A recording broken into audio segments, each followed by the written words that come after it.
I'm Cyrus. I work in finance. I'm a financial advisor. I'm Kylie, and I am a trained birth doula, mom, and homemaker. We both have really enjoyed the birth experiences of both of our children, and we loved the idea of being able to participate in something that normalizes positive birth experiences, right? Because like a lot of what you see in the media and on movies and TV is like these things that make it seem so scary. You know, she loved listening to positive birth stories while she was pregnant.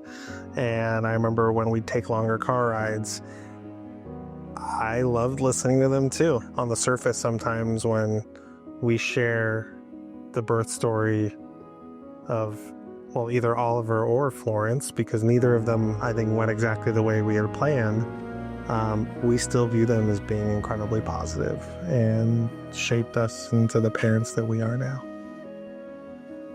Our expectation of the actual birth process was, I think, pretty different in some ways than how we planned and prayed on it.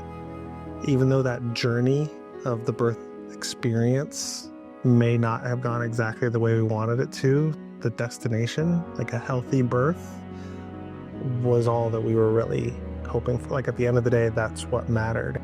Having our son right in the throes of COVID let us know that things are going to change. And so this time we wanted to leave as much within our control, but also submit to the process. And the process definitely was different, which, certain things we weren't expecting at all, certain things we were, and we had kind of a game plan for, but I think that overall this birth was not how we drew it up, but the end result was exactly what we wanted. The birth of our daughter, Florence, it being my second birth, I had too many expectations in my mind around, it's going to be shorter, it's going to go this certain way, it's going to escalate really quickly, and had a lot of that stuck in my head, and I thought that I had processed through that beforehand and was more open, but I realized once it actually came down to it that